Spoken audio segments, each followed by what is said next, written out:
नमस्कार, मी करण दुगाने, शिवम डेव्हलपर्सचा प्रोप्रायटर। मी प्रथमतः तुम्हाला सर्वांना दिवाळीच्या येणाऱ्या सणाच्या हार्दिक शुभेच्छा देतो।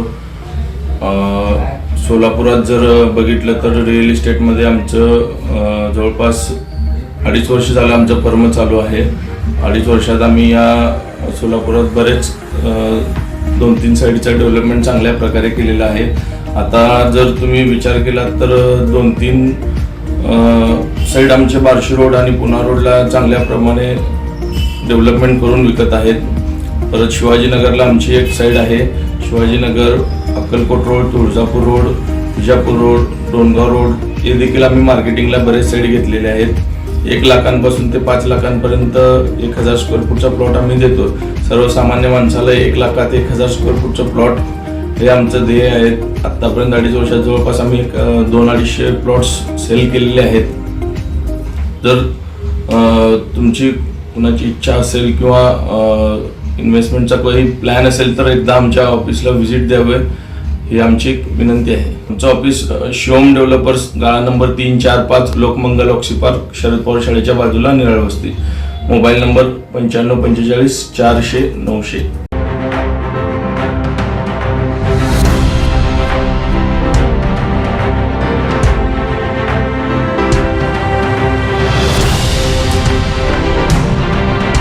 नवीन वर्षाच्या शुभेच्छा।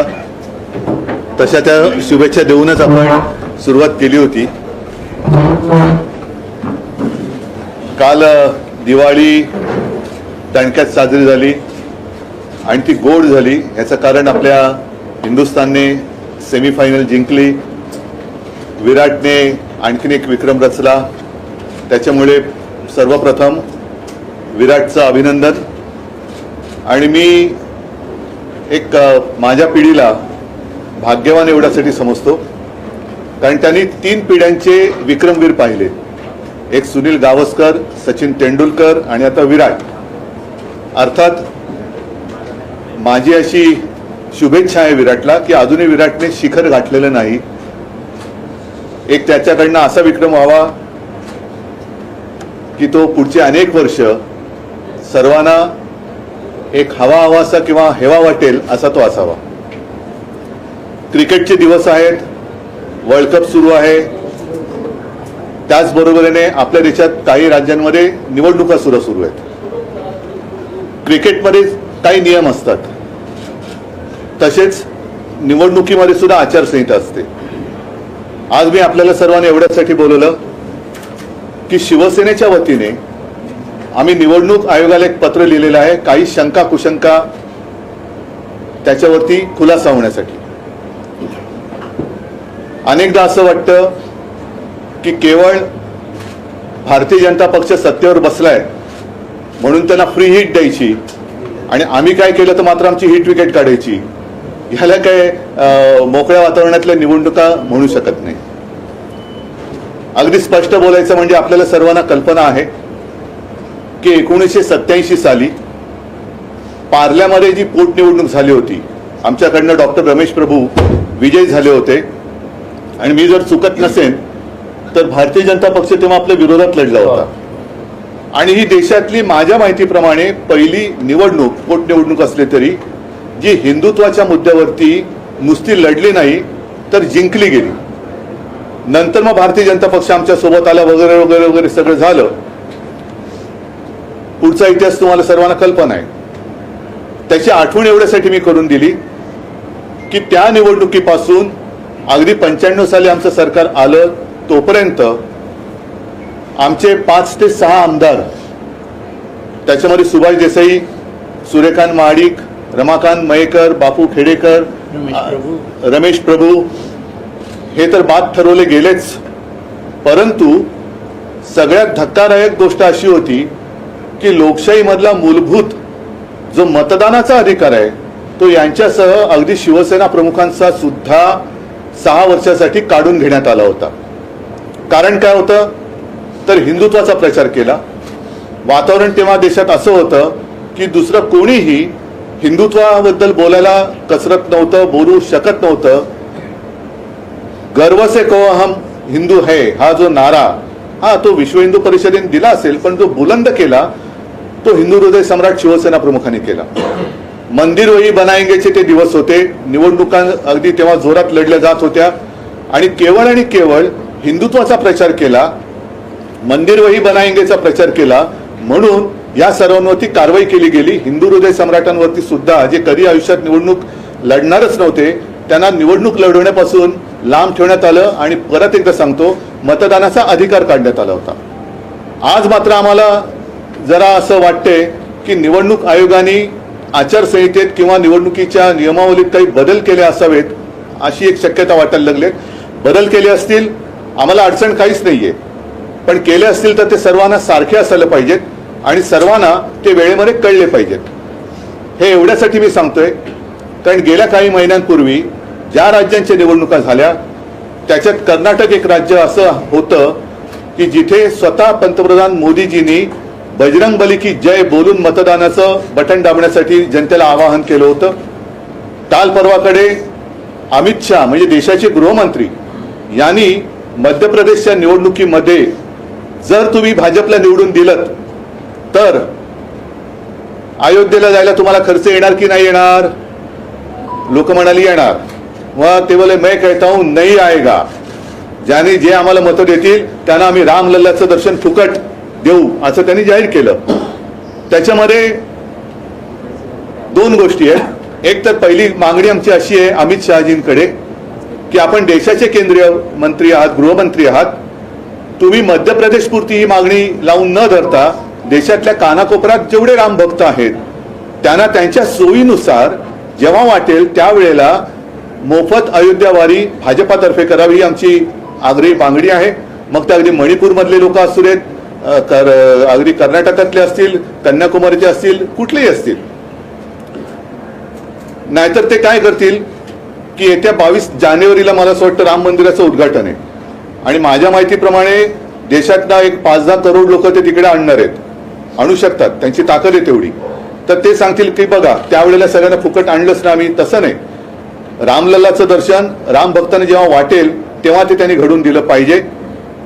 आणि ज्या अर्थी आमचे माननीय पंतप्रधान मतदान करताना बजरंगबली की जय बोलून मतदान ते वोटिंग मशीनचं बटन दाबा सांगतायत, तर मग हा नियम आता निवडणूक आयोगाने शिथिल केला असेल तर आम्ही देखील येत्या निवडणुकीत मी माझ्या जनतेला आवाहन करतो की जय भवानी जय शिवाजी म्हणून मतदान करा, हर हर महादेव म्हणून मतदान करा, जय श्रीराम म्हणून मतदान करा आणि राज्यकर्त्यांना सुबुद्धी मिळो म्हणून गणपती बाप्पा जय, गणपती बाप्पा मोरया म्हणून सुद्धा तुम्ही मतदान करा. तर याबाबत निवडणूक आयोगाने खुलासा करण्याची गरज आहे की हे बंधन जे पूर्वी होतं ज्याच्यावरनं हिंदू हृदय सम्राटांचा मतदानाचा अधिकार काढण्यात आला होता, मग तो योग्य होता, ती शिक्षा किंवा तुम्ही जे काही निर्णय घेतला तो योग्य होता की आता हे जे पंतप्रधान आणि गृहमंत्री करतात ते योग्य आहे, हे त्यांनी सांगणं मला असं वाटतं देशाच्या जनतेला आणि आम्हाला सुद्धा उत्सुकता आहे की आचारसंहितेत जर काय त्यांनी बदल केला असेल तर तो केव्हा केला, कधी केला आणि तो केवळ भाजपलाच सांगितला आणि आम्हाला सांगितला का नाही, ही सुद्धा आमची एक मला असं वाटतं रास्त मागणी आहे. तर त्याच्याबद्दल आम्ही एक पत्र निवडणूक आयोगाला आज सकाळी पाठवलेलं आहे.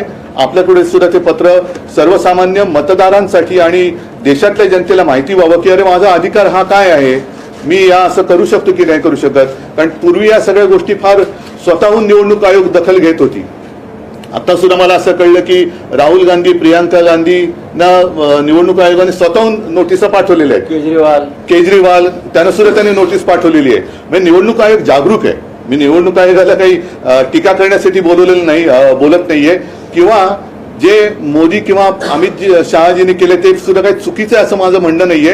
पण जर केलं असेल तर आम्ही जे केलं होतं ते योग्य का अयोग्य होतं ते कळू द्या. आणि जर आता त्याच्यात ढिलाई आणली असेल तर आम्ही सुद्धा हा प्रचार करू शकतो की नाही हे त्यांनी आम्हाला सांगावं. हा आजचा एक मूळ मुद्दा आहे. त्या अनुषंगाने आपल्याला काही विचारायचं असेल तर विचारा.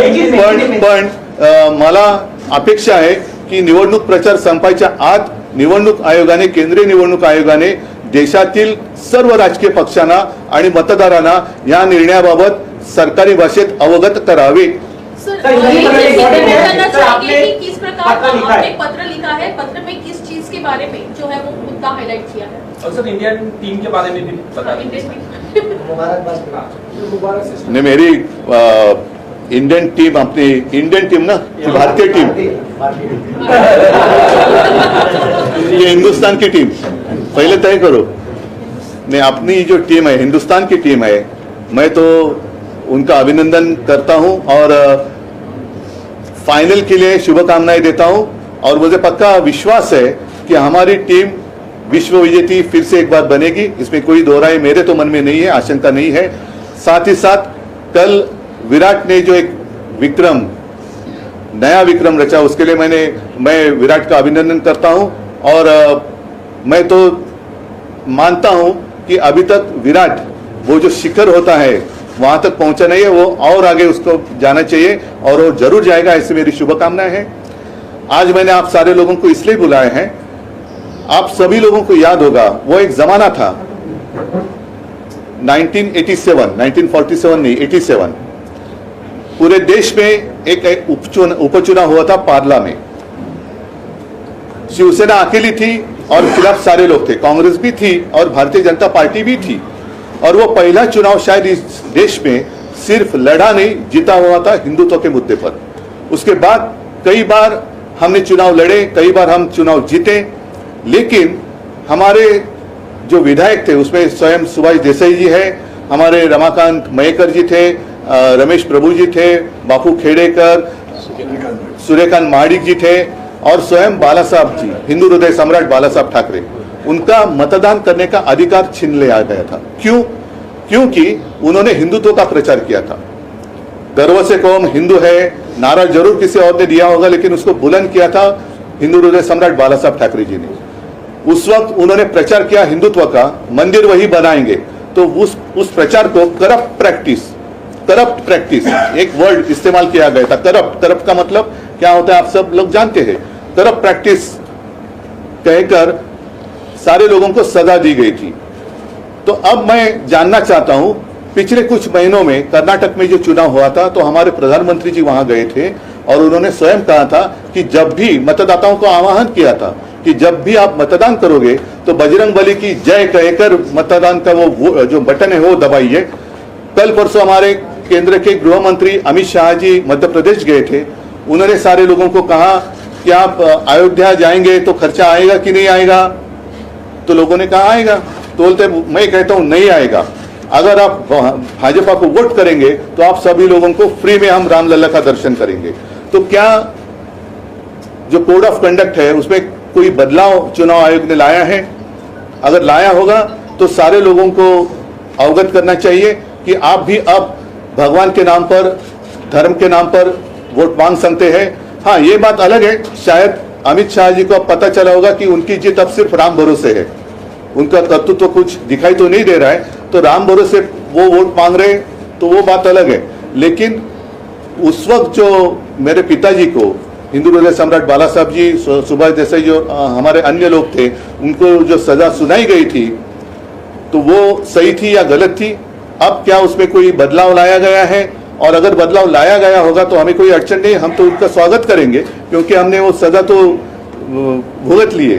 तो अब उसमें कोई अगर बदलाव लाया होगा चुनाव आयोग ने तो उसे चुनाव आयोग को आज हमने एक लेटर लिखा है, खत लिखा है और हमने कुछ सवाल पूछे कि अब की स्थिति क्या है, कि आपने कुछ उसमें बदलाव किया है तो हमें आप बताइए, ताकि हम भी आगे जाकर जय भवानी जय शिवाजी, हर हर महादेव और जो राज्यकर्ता है उनको सुबुद्धि आने के लिए गणपति बाप्पा मोरया कहकर बटन दबाइए, ऐसे आह्वान हम हमारे मतदाताओं को कर सकते हैं। तो उसमें कोई गलत किया है ऐसे मैं नहीं मानता, लेकिन अगर किया है तो हमें भी उस तरीके से प्रचार करने का मौका मिलना चाहिए। नहीं तो जैसे मैंने कहा कि क्रिकेट के दिन चल रहे हैं, सिर्फ वो कुर्सी पे बैठे हैं इसलिए उनको फ्री हिट और हमने कुछ किया तो हमारी हिट विकेट, ये कानून हमें मंजूर नहीं है। पर सर, जिस प्रकार जैसे कि हम देख रहे हैं कि चुनाव जैसे ही नजदीक आता है, कोई भी राज्य का चुनाव हो, धर्म के मुद्दे पर जो है वो राजनीति ज्यादा गर्माते हम तो चुनाव आयोग ने जितने सारी पाबंदी लगाई है या जितने सारे कोड ऑफ कंडक्ट में नियम है उस पर ही हम प्रचार करते हैं। नाही, मला तर त्याच्यात बोलायचं नाहीये। पहिले या विषयावरती निवडणूक आयोगाने खुलासा करावा आणि जसं या सर्व लोकांचा एक लोकशाहीतला मूलभूत अधिकार, मतदानाचा अधिकार, जो कधी कोणी काढू शकत नाही. कारण तुमच्या मतदानावरतीच सरकार निवडून येतं. अशा वेळेला तुम्हाला मत देण्याचा अधिकारच काढून घेतला तर हा निवडणूक आयोगाचा गुन्हा आहे. तो आमच्यावरती लादून तुम्ही आम्हाला शिक्षा केली होती, तर ती शिक्षा योग्य होती की नव्हती, का आता होते ते योग्य आहे हे त्यांनी आम्हाला सांगावं. आपको लग रहा है चुनाव आयोग पार्शियलिटी कर रहा है बाकी दलों? मैं अभी नहीं कहता कुछ, चुनाव आयोग से उत्तर आने दो. सर उद्धवजी, जैसे की एक प्रश्न आहे की अमित शहा यांनी आचारसंहितेचा भंग केला आहे असं तुमचं म्हणणं आहे. तो केला आहे की नाही हे मला निवडणूक आयोगाने सांगायला हवं. मी असं काहीच म्हणत नाही, कारण मी निवडणूक आयोग नाहीये. निवडणूक आयोगाने जर काही कायद्यात बदल केला असेल आणि जर का मला तो माहिती नसेल तर ते मी असं बोलणं योग्य नाही. त्याच्यामुळे निवडणूक आयोगाने जर पंतप्रधान आणि केंद्रीय गृहमंत्री असं बोलत असतील तर माझा असा समज आहे की निवडणूक आयोगाने त्याच्यात बदल केला असावा. पण तो असेल तर तो सर्व पक्षांना सांगण्यात आला पाहिजे. विपक्ष के नेताओं को नोटिस इशू किए जाते हैं चुनाव आयोग द्वारा, लेकिन सत्ता पक्ष के साथ ऐसा अब तक देखा नहीं. आपको लग रहा है कि ये दोहरा नहीं, मैं इसलिए आज कोई उनकी निंदा नहीं करता. वो तो मराठीत म्हणतात ना, जागरूक है. जैसे उन्होंने केजरीवाल जी को एक नोटिस भेजी है, मैंने सुना प्रियंका गांधी जी को भेजी है, राहुल गांधी जी को भेजी है. तो अगर मतलब वो काम कर रहा है, ऐसे नहीं कि वो चुनाव आयोग काम नहीं कर रहा है. तो चुनाव आयोग तो काम कर रहा है. तो अभी इतने जागरूक चुनाव आयोग है तो उनको ये भी कहना चाहिए कि ये अनदेखी है कि ये सही है. मुफ्त ट्रेन का लालच दिया जा रहा है होटल्स को, आपको लग रहा है कि मुफ्त में दर्शन कराएंगे? नहीं, अभी उनका कारोबार सिर्फ राम भरोसे चल रहा है. उनका भरोसा सिर्फ प्रभु राम पर है, दूसरा कुछ नहीं है. वो बात अलग है, वो राजनीति में यहाँ नहीं लाना चाहता. सिर्फ और सिर्फ आज मैं इतना ही चाहता हूँ, इतना ही सीमित रखना चाहता हूँ कि चुनाव आयोग ने हम सारे लोगों को अवगत करना चाहिए कि ये जो हो रहा है या इसे ठीक है, इसको हमने इजाजत दी है तो हम भी करेंगे. जैसे मैंने कहा, हम भी आह्वान करेंगे, जय भवानी जय शिवाजी करा, हर हर महादेव म्हणा, गणपती बाप्पा मोरया म्हणा प्रत्येकाने. आणि काही जण मग ते निवडणुकीच्या मतदानाच्या वेळेला पूर्ण हनुमान चालीसा वगैरे बोलतील. तब तक कतार चलते रुकी रहेगी सब लोग. उद्धव जी, आपको लगता है कि जब चुनाव आता है तो बीजेपी की तरफ से नया धारणा सामने रखी जाती है? पहले 15 लाख रखा गया, अब एमपी में चुनाव है कि राम दर्शन आपको फ्री में किया जाएगा. मैं इस बारे में अभी कुछ नहीं कहना चाहता, लेकिन इसको इजाजत है या नहीं यही सिर्फ मैं यहाँ चुनाव आयोग से समझना चाहता हूँ. उद्धवजी, तुम्ही राम मंदिराचा मुद्दा उपस्थित केला. अनेक निवडणुकांमध्ये राम मंदिर निर्माणाचा प्रश्न हा केंद्रस्थानी राहील. शिवसेनेचं या मंदिर निर्माणात आंदोलनातही सहभाग होता आणि उभारणीतही. त्याच्याबद्दल धन्यवाद तुम्हाला. देणगी दिली आणि त्या आंदोलनामध्ये शिवसैनिक एकतर अनेकदा जाहीर झालेले आहे. तर अशा वेळेस 22 तारखेला जे उद्घाटन होत आहे, तुम्ही स्वतः या उद्घाटन बघा, ऐका, उपस्थित राहणार. हे दूरची गोष्ट आहे. मला असं वाटतं की केवळ त्यांच्या सोयीने ते उद्घाटन करतात निवडणुकीच्या आधी. कारण अशी सुद्धा माहिती आहे की जसं म्हटलं की त्यावेळेला देशातल्या कानाकोपऱ्यातनं हे काही स्पेशल गाड्या, करोडो लोक तिकडे, म्हणजे देशाची लोकसंख्या 1.25 अब्ज असेल तर 1 कोटी 100 कोटी लोक तिकडे करायची जमू शकतील. कारण भाजपा जगातला ताकदवान पक्ष आहे, त्यांना सहज शक्य आहे. 100 कोटी लोकांची ते विशाल जनसभा घेऊ शकतात. त्या गर्दीत मी काय जाणार?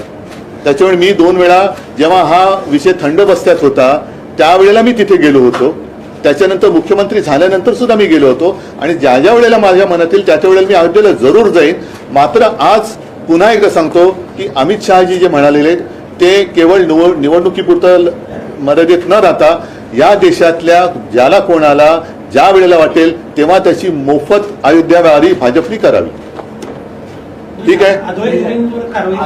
अद्वै हिरेंच्या सोबत पूर्ण पक्ष आहे, त्यांच्या पाठी आम्ही आहोत. आणि हा एक वेगळा विषय आहे, कारण हिरेंवरती कारवाई होते, पण ज्यांच्यावरती आम्ही आरोप केले त्यांच्यावरती कारवाई काय, त्यांच्यावरती त्याची चौकशी पण होत नाही. तर या सगळ्यांचे हिशोब हे सरकार आमचं आल्यानंतर आम्ही करणार. म्हणजे जसं सीआयबद्दल तुम्ही दुहेरी माध्यमाचा मुद्दा नाही, आता विषयांतर होऊ नये, विषयांतर करत नाही. मी एवढंच सांगतो, अद्वै हिरेंच्या सोबत संपूर्ण शिवसेना आहे, ती राहील. आणि सरकार बदलल्यानंतर आम्ही ज्यांच्यावरती आरोप केले त्यांची सुद्धा चौकशी आम्ही केल्याशिवाय राहणार नाही. सगळ्यांना